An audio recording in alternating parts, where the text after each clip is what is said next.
Hello dear students, in this video we are going to discuss about the dominant strategy and the Nash equilibrium. Okay, तो dominant strategy क्या होता है? तो dominant strategy refers to the strategy which is better than the other strategy.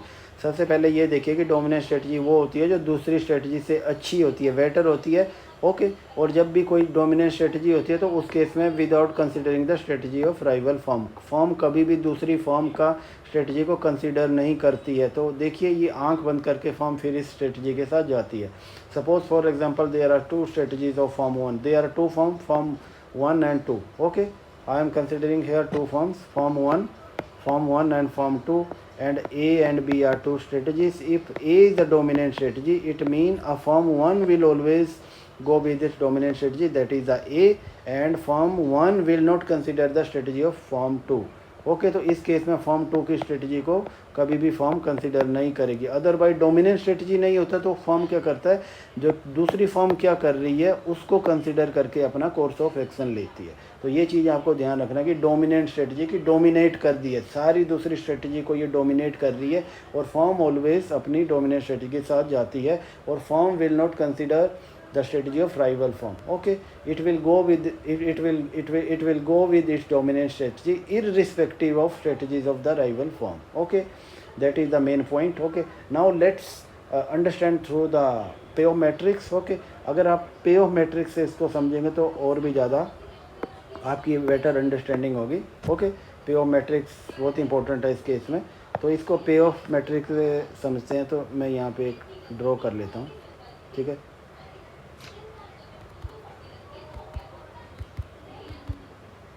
तो मैं एक बार draw कर लेता हूँ. ये आ जाता है आपको. तो यहाँ पे देखिए, आपको देखना है कि हमारे पास कितने, मैं यहाँ पे 2 फॉर्म ले रहा हूँ.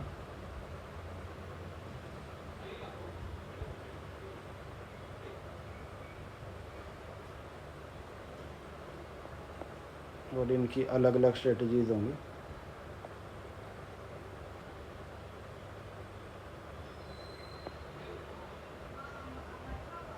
ठीक है, यहाँ पे मैं क्या लिख रहा हूँ, यहाँ पे एक मारुति फॉर्म लिख रहा हूँ मैं.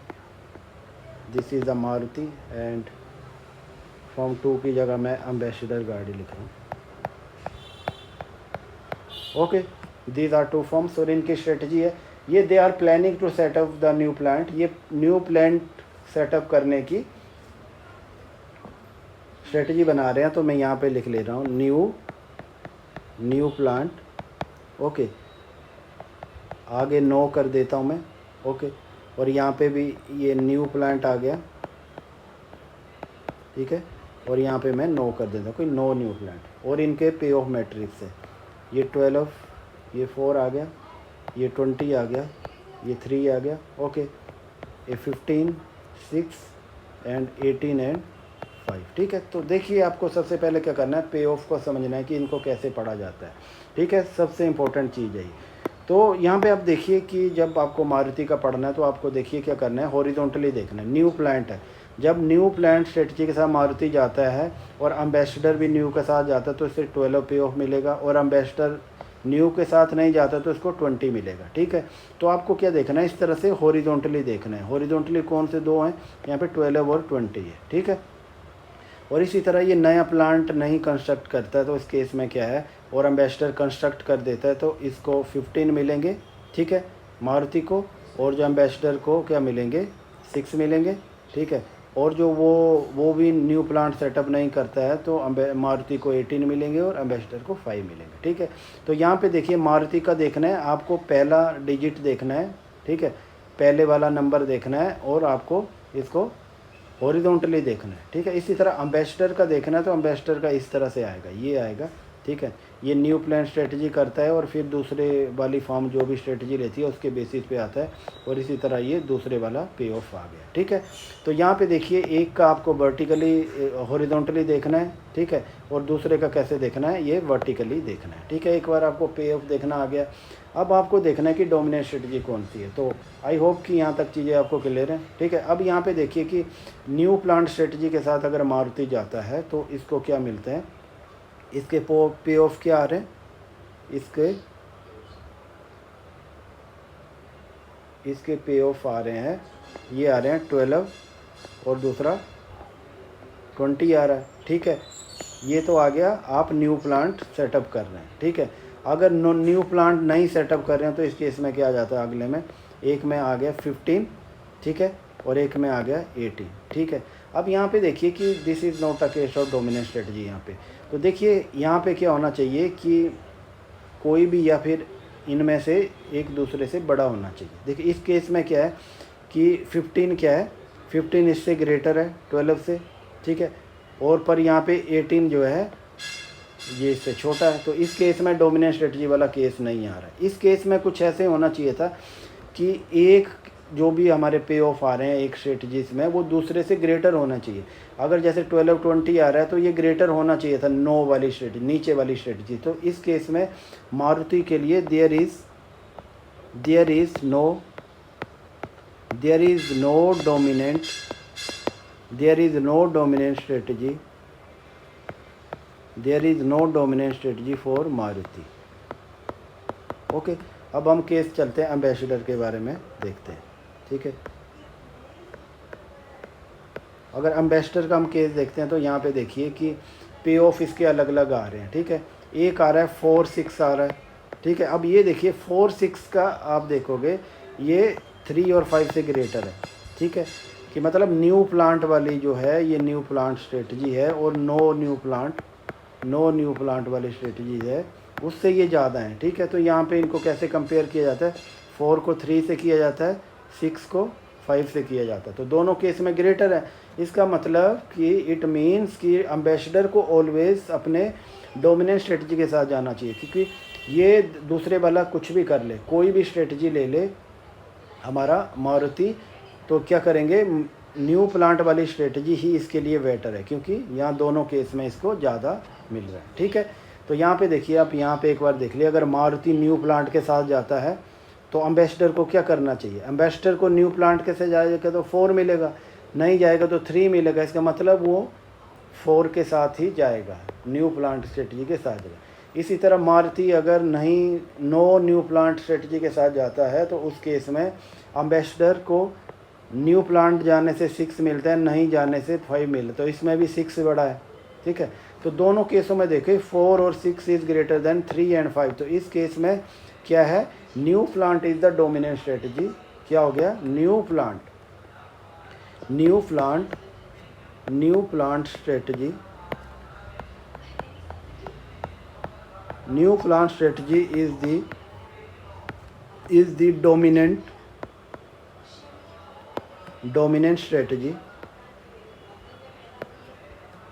Strategy for the ambassador. Okay, जो एम्बेसडर है हमारी यहाँ पे जो कंपनी है उसके लिए न्यू प्लांट ही डोमिनेंट स्ट्रेटजी है, ठीक है। तो देखिए एक बार आपको पे ऑफ पढ़ने आ गए तो ये डोमिनेंट स्ट्रेटजी को ईजिली आप कैलकुलेट कर सकते हैं, तो इसी को नैश इक्विलिब्रियम बोलते हैं, ठीक है, ठीक है। नैश इक्विलिब्रियम की मैं डेफिनेशन और बताता हूँ आपको, ठीक है। तो नैश इक्विलिब्रियम में क्या होता है कि Nash equilibrium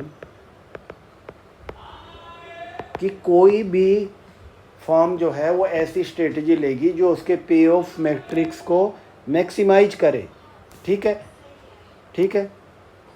a form will select such strategy that maximizes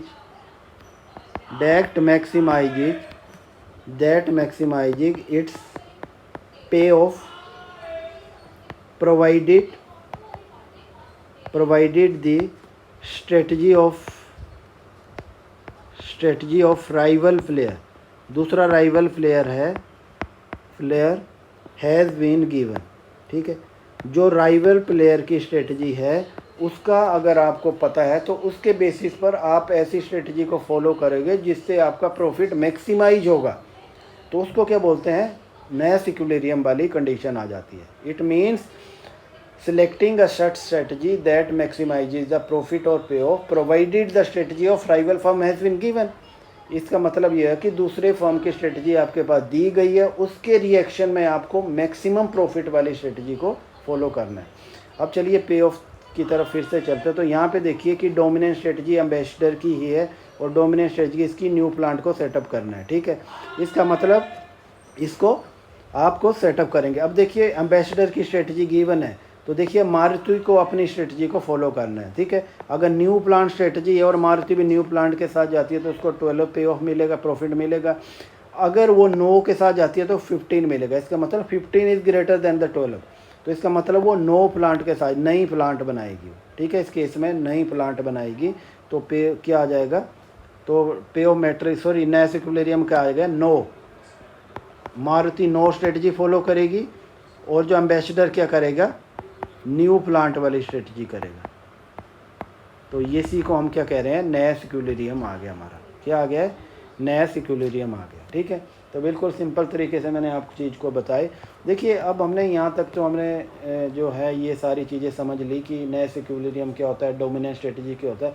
एक होती है डोमिनेटेड स्ट्रेटजी, कि उसको डोमिनेट कर लिया। डोमिनेंट और डोमिनेटेड दो अलग चीज़ है। डोमिनेंट तो है कि वो सबसे अच्छी स्ट्रेटजी है, और डोमिनेटेड है जो बुरी स्ट्रेटजी है, जिससे आपका जो प्रॉफिट है वो मैक्सिमाइज या पे ऑफ मैक्सिमाइज नहीं हो पाता है, ठीक है। तो उसके बारे में मैं नेक्स्ट वीडियो में बात करूँगा। Okay, thanks for watching.